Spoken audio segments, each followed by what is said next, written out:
guys all summer.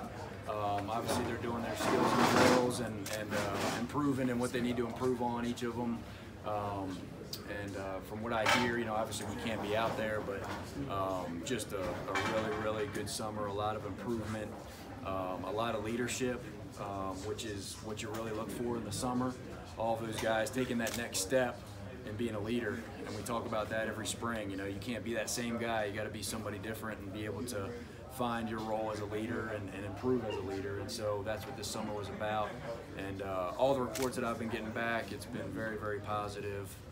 And like I said, they're all improving. So it's been a really, really good summer. Just really excited to get back into this season and getting into the preseason, coming up here in a few short weeks. Just it starts with the group that I have. I mean, I say this, I think, every year, but these guys have the highest character that you can imagine, and that's a blessing for me and for our program because, and it's not just the quarterbacks, but that's who I'm around a lot, so it's just easy and fun to go into a meeting with those guys and know that the character that they have, the respect that they have for the program and for us as coaches, and it's just fun to go into work and be with those guys. So it starts there, but we got a heck of a competition. We're gonna have a lot of fun with this thing, and as always, it always pans out, and we're excited to get started. Philosophically, how do you feel about a dual quarterback system? Is that something that you could envision ever using? Yeah, I think it starts with, does that individual or does that quarterback earn that? They have to earn it first. If they earn the playing time, then there's a lot of different ways that you can use two quarterbacks or even three quarterbacks. I've seen it done before. So I think it's all about how you present it and how you prepare for it. But we have, a couple guys that have different,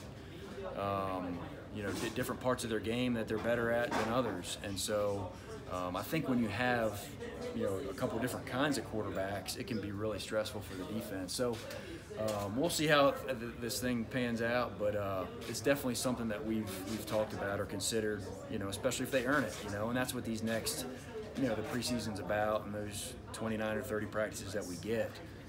That's going to say a lot. So there is a plan. If you guys do go that route, you guys got a plan on how to attack that then?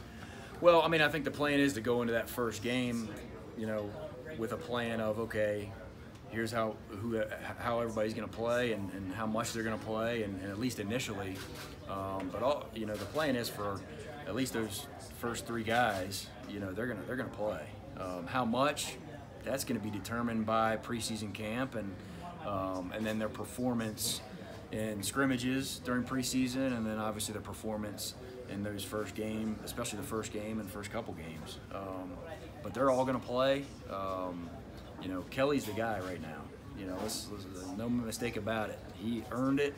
He is the guy that's going to go out there first, especially in the beginning of preseason camp. He has improved every single semester that he's been here, and he's earned that right.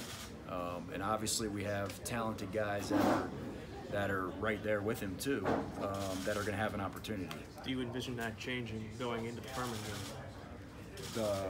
As far as him going out first? Oh, well, that's totally up to them.